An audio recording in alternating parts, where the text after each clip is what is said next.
ஆண்டின் பொதுக்காலம் 24ஆம் வாரம் திங்கட்கிழமை. முதல் வாசகம் திருத்தூதர் பவுல் தீமோத்தேயுக்கு எழுதிய முதல் திருமுகத்திலிருந்து வாசகம். 2ஆம் அதிகாரம் 1 முதல் 8 மற்றும் 5ஆம் அதிகாரம் 7 முதல் 9 முடிய உள்ள இறைவார்த்தைகள். அன்புக்குரியவரே, அனைவருக்காகவும் மன்றாடுங்கள், இறைவனிடம் வேண்டுங்கள், பரிந்து பேசுங்கள், நன்றி செலுத்துங்கள்.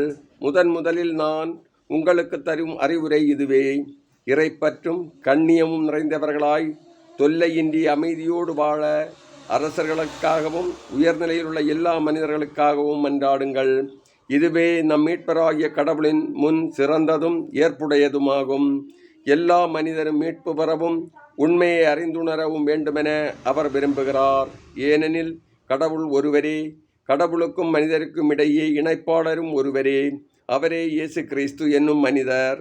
அனைவரின் மீட்புக்காக அவர் தம்மையை ஈடாகத் தந்தார்.